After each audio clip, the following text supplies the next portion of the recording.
Harold Bloom is one of the greatest and most prolific American literary critics today. He is currently Sterling Professor of Humanities at Yale University and Berg Professor of English at New York University. He is author of more than 20 books, including The Anxiety of Influence, The Western Canon, and Shakespeare, The Invention of the Human. In his most recent book, How to Read and Why, he stresses the importance of reading as a form of personal pleasure and essential to the discovery of self. I am pleased to have him here on his 70th birthday. Happy birthday. Thank you, Charles. How do you feel? See, first of all, I love you calling me Charles because, I mean, it so thrills me, I can't tell you. I could go the rest of my life and everybody could call me Charles and I'd be happy. Like everybody else who turned 70, I am delighted to be here when one considers all the alternatives. That's right. Who first wrote that? Was it Twain or somebody? I think, well, Twain uses it, but it goes further back than that. It must be as old as humankind. So people say, why is Harold Bloom, this great literary critic who writes about Shakespeare and ages of influence and lots of other things, why is he telling us how to read a book? Well, we have reached... Sounds like a self-help primer. Well, there is a self-help aspect to it, I'm glad to say. I mean, usually self-help books are pretty ghastly, right, as we all know, just as inspirational books, as publishers call them, are pretty awful. But I hope this redeems both modes to some degree. No, this is an attempt to write an authentically reader-friendly book. I've been writing a lot of books through the years. I have been teaching for 45 years. I increasingly felt that I wanted to be much more simple and much more direct, and even if necessary, even more personal. And that I wanted to talk about how desperately we all of us need to keep reading. You can't think at all clearly or well without memory. And it matters a great deal what you remember. And if what you remember is mediocre stuff, you're not going to be able to think very well. And if as a nation we stop thinking well, someday we will yet cease to be a democracy. It really matters reading the best that has been written ever, the best that has been thought ever. We'll get to the substance and the content of this book, but is part of what motivates you now not sort of notions of mortality, but in a sense is I want to make sure that what I consider crucial and essential, one, Shakespeare and the invention of human, and the essential necessity of reading for pleasure and for discovery and for understanding where you fit. And that these are sort of, if nothing else, these are the messages I want people to know. You know, that's pretty well right, Charles. One can teach, you can teach for 45 years as I have, and I hope I will teach another 15 or whatever, but you can teach in the end face-to-face only a certain number of students. Maybe by now, in my case, it must be 30, 35,000 students, but that still has its limitations, yet one has a drive to teach, and one wants to teach people how to immerse themselves in the best books, not in mediocre books, not in books that are chosen because they represent one group or another, and I don't want to get into the cultural politics of that because I have now limped off so many cultural battlefields that I increasingly feel like my hero Sir John Falstaff, who's very glad indeed to get out of the Battle of Shrewsbury alive. So I also... Yes. I want to declare my warfare over, yes, even though my enemies won't let me, as I've discovered from many of the reviews of this book. You consider them enemies? No, I don't consider them enemies. Okay. They consider me an enemy. They have, I think, a mistaken notion of me. You can argue passionately that no one in the end is benefited by mediocrity, whatever the source of that mediocrity is. And people are bound to misunderstand you. And I have found myself very badly misunderstood. But, you know, it frequently amazes me, Charles.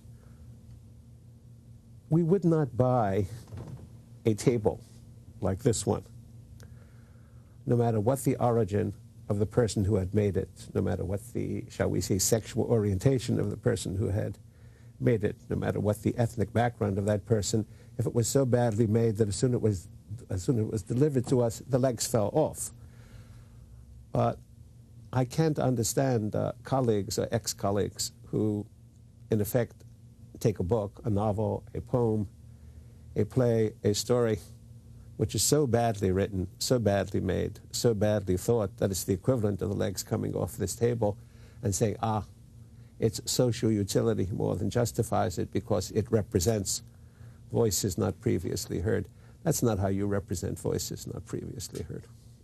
But here I am on a subject that I have vowed to get off. Okay. So tell me why it was important to write this book. I wanted to take... To reach an audience beyond those that you could reach in a classroom, obviously. Yes, I also wanted to reach some of the readers that I'd reached before in a book on the Western canon and in a book on Shakespeare and other books. But I wanted to do it without polemic as much as possible, even though I seem to be trapped to some degree in having by now a somewhat polemical nature, though I'm not happy about that. I would like to be different. Maybe a little hard at 70 to become different. I think that unless you read deeply and in your own interest, unless you explore what is most profound in what has come before you, then you never will get down to the recesses of your own self. You'll never learn what Ralph Waldo Emerson rightly called self-trust and self-reliance. And most deeply, perhaps, you never will heal the self. I think that in a culture which has all of the peculiar difficulties and complexities of the one currently developing around us, there is nothing more profoundly healing than the act of solitary reading, provided that what is being read is indeed permanent, deep, lasting work that calls for all of your faculties in response, work that calls you out of your own deep, as it were, work that transforms you, work, that is to say, Shakespeare, Dante, Dickens, Jane Austen. I mean, we know who these authors are. We neglect them, I think, at our own potential debasement. Are you saying, I mean, how do you choose, better yet, how do you recommend people choose what they read? Well, to some degree, of course, one would like to feel that they ought to follow their own nature, but these days that leads to all kinds of difficulties. One cannot be happy about the 35 million copies of Harry Potter. I had a piece in today's Wall Street Journal. I saw the editorial, yes, the op-ed piece. Yes, We can't be happy about that? No, I think that's not reading, because there's nothing there to be read. They're just an endless string of cliches. I cannot think that that does anyone any good. I mean, people tell me, well, at least the child is reading, to which my answer is no, the child isn't reading. That's not The Wind in the Willows. That's not Through the Looking Glass. That's not Charlotte's Web by E.B. White or James Thurber's The 13 Clocks. That's not really children's literature. It's really just slop. And I do not think it does anyone any good at all. Okay, but then what are you saying? I mean, are millions and millions and millions of people wrong? I'm afraid so. You know, and are they, why do you think they believe and desperately want to get this book? I mean, they're being overwhelmed at Amazon.com. Yes, I know, Charles, but a lot of that is fashion, of course. You know, a lot of that is... You read it because somebody else is reading it, or you read it because you think it's the thing to do, or you read it because it's the current thing? It is the current thing, yes, it is a fashion. It's a period piece, a whole series of period pieces. The history of reading is strewn with a vast dustbin of period pieces, and in 5 or 6 years, these will be period pieces also. They will be of interest to sociologists. They will not, the people who read them will not be able to remember what they read. How was Dickens treated when he wrote? Oh, Dickens, when he wrote, was immensely popular, as Shakespeare was immensely popular as a playwright. Dickens had a vast kind of an audience. But come, Charles, we are both aware that there has been a tremendous debasement of popular taste. There has been a tremendous failure in education in the English-speaking world. Even my best undergraduates at Yale, and they are as gifted as any undergraduates I've taught at Yale, nevertheless come into my classroom having read remarkably little compared to... So what's happened to us that gives us that kind of society in which people of the best young minds have not read well? The screen. Television screen, movie screen. The television screen, the movie screen, and now overwhelmingly the computer screen. And yes, in particular, the great gray ocean of the internet, which frightens me deeply, because if young people go into or onto, whatever the proper terminology is, since I'm a dinosaur and know nothing about the internet, but I know just enough about it to know that to differentiate between something in that vast and endless floating sea of stuff, to have the... go on. No, you finish, because I just got a point. You need some education. You need some cognitive, that is to say, intellectual standards. You need some sense of what aesthetic value is or is not. Okay, my point I was going to make with you is one that you just essentially expressed, which is the notion that the development of a mind is the act of giving yourself the possibility to choose, and if you take something like the internet, which I love and adore, we ought to be able to choose that which we enjoy, which provides new windows for us in a very interesting way. But Charles, and therefore it should not be dismissed as something that is turning us into a nation of illiterates. Wait, you partly misconstrue what I have said, Charles. You were not educated by the internet. No, I wasn't. Your standards of taste and judgment were formed before the internet was available to you. You therefore represent a somewhat different phenomenon than the one of which I speak.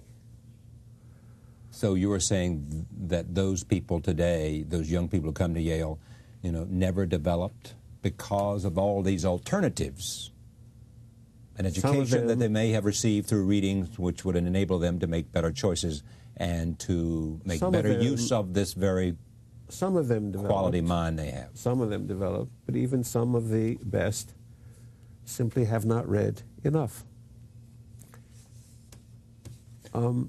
Reading is, in the end, even though one doesn't want to discourage reading groups which do good work, but reading is, in the end, a solitary activity, Yeah. You're not really learning, I believe, how to speak to other people when you are deeply engaged in reading Shakespeare or deeply engaged in reading Dante or deeply engaged even in reading Cervantes. You're fundamentally learning how to speak to yourself. You're learning how to listen to yourself.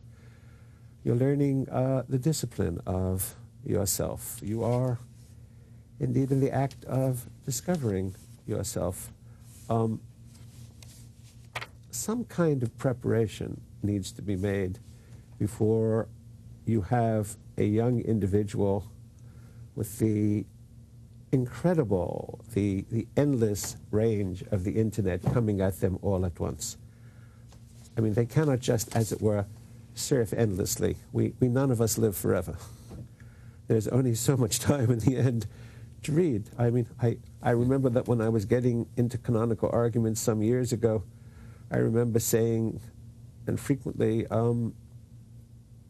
making this point almost obsessively, that if we all basically lived, let us say, not 80 years, now that I'm 70, I will say at least 80, but 160, if in fact we could look forward to lifetimes twice our current length, I don't think I would ever have wanted to argue with anybody about canonical matters. I would have said there would be world enough in time in which people will find what is most worth finding. But our time is limited. We read against the clock. We read ultimately in the shadow of mortality. And I think it does matter immensely what you read and how you read it. Let me tell you what I think. I think it is the incumbents of people like you, and why you write this book, and teachers, to be able to break through, and I'm a romantic, as you know, and a dreamer, as you know, to be able to break through and open, by the quality of their teaching and the quality of their understanding, open these minds up to the richness of what you want to pour this best of civilizations into. I really do. I mean, I think it's incumbent on the way we, those of us in a position to teach, to instruct, to have that exposition, crucial that we be creative in opening it up. And I think that's what this is about. But you can't be pedantic and you can't be... Oh, I have been accused of many things, but not pedantic. I know, but I'm not accusing you of anything. I'm just saying, do you agree with me or not agree with me? No, I think I agree with you. You think you do? I think, well, there's an idealism in what you're saying. Of course. And I am moved by idealism and have some residual idealism in myself. But I think there are enormous obstacles now. I think that the tyranny of the visual is a frightening thing. That could be the title of your next book. No, I don't think so. The Tyranny of the Visual. No, I'm writing a book called Genius and Genius because I figure the next step is to defend the idea of individual genius itself and of potential genius. Why is it under attack? Oh, I think it's absurdly pushed aside by... The idea of individual genius is absurdly pushed aside? I mean, don't we pay respect to that every day? The idea of individual genius? Perhaps the public to some degree does. Oh. The universities have long since, I think, abandoned it and explained it away on the basis of one historical factor or another. Explained it away meaning what? Saying that Shakespeare is the product of certain historical forces, as it were. Yeah. Though this is not a very good explanation on their part, because then one wants to know why Thomas Middleton or some other contemporary of Shakespeare, John Fletcher or Francis Beaumont, was not beneficiary of the same kind of historical forces. Yes, was not equally, right, historically benefited. All right, let's come back to this book only because I think it's terrific. What's in here? Well, I mean, necessarily... You've divided this along the same, you've got prologue, go ahead, you tell me. Well, there's a prologue called Why Read? Right. And there's an epilogue about the whole question of why we choose to go on working after a certain point. Of course, I was brooding very hard on the fact that Shakespeare seems to have given up, which fascinates me. In the last 3 years of his life, he just stopped. Stopped writing. After The Two Noble Kinsmen, he could have gone on writing more plays. He did not do so. And why he did not is a fascinating question for surmise. But no, well, why do you think? I think he was ill. Even though many scholars disagree with me, I think he may well have been a syphilitic. I think also there had probably been a great deal of personal disillusionment, high romantic as this may sound, but also I think there must have been a feeling that he had reached his limits, that you couldn't really do what he wanted to do in a theater, and yet he wasn't about to go on to some other mode. No, most of this book is devoted to a series of brief, but I hope very useful readings of short stories, novels, both European and American, plays, including Shakespeare's Hamlet, to which I return, and poetry, a whole range of poems. Now, you don't think it's just sufficient to read poetry. You should memorize poetry. I think that we lost a great deal in education in this country and in other countries when we stopped teaching people to memorize. Obviously, just repeating something by rote without understanding does no good whatsoever. But to possess something by memory, to really read a poem hundreds of times because it can sustain hundreds of readings. To read a poem like the great anonymous poem, the greatest anonymous poem in the language, Tom of Bedlam's Song, right, which I mean, to hold in your heart and your memory. I mean, the astonishing ending of that poem, the supposed madman, who was a wandering beggar, a Bedlamite, sings with a host of furious fancies, whereof I am commander, with a flaming spear and a horse of air, to the wilderness I wander. By a night of ghosts and shadows, I invited am to a journey 10 leagues beyond the world's wide end. Methinks it is no journey, and I will sing any food, any feeding, drink, or clothing. Come dame or maid, be not afraid, poor Tom will injure nothing. When you of have 30 that, bare years have I, yes, twice 20 been enraged, yes, and of 40 been there 3 times 15. Endurance soundly caged on the lordly lofts of Bedlam, with stubble soft and dainty. Brave bracelets strong, sweet whips ding-dong, with wholesome hunger plenty. yes, And now I sing, any food, any feeding, yes. feeling, drink, or clothing, come dame or maid, be not afraid, poor Tom will injure. We don't know who wrote for the Tom poem. will injure nothing. It was found in a commonplace book, a manuscript book of 1620. But it has moments in it that, even though no Shakespeare scholar will agree with me, I can't think that anyone but Shakespeare could have written it. There's an astonishing moment in particular, which breaks my heart, where the singer, the madman, cries out, "The gypsies, Snap and Pedros, are none of my camarados, the punk I scorn, and the cut-purse sworn, and the roaring boys' bravados," and suddenly you get an immense drop in it. The meek, the white, the gentle, me handle, touch, and spare not. But those that cross Tom Rhinoceros doeth a panther, dare not. That astonishing ability to modulate the tone and intensity. It's one of the great lyric poems in the language. I think if you possess a poem by memory, then it begins to possess you. And you learn how to be alone with it. You learn it more and more deeply. It alters you, I think. It changes you. So I suppose, yes, I'm a great advocate of memorization. What poem do you think that will be in your heart when you draw your last breath? It's the very first poem that I quote in the book. It's a little poem by A.E. Housman, the very first line of which I find devastating. Into my heart an air, A-I-R, into my heart an air that kills. I mean, he means a snatch of song, but also he means indeed the air one breathes, and to say that kills one is shocking. Into my heart an air that kills from yon far country blows. What are those blue, remembered hills? What farms, what spires are those? That is the land of lost content. I see it shining plain, the happy highways where I went and cannot go again. It's an immensely simple poem, but it's astonishingly profound. And it covers, I think, the universal longing that we all of us have for the unlived life. But I wouldn't, at this point, want to anticipate what will be in my head at the closing moment. I don't think anybody wants to anticipate that. The unlived life.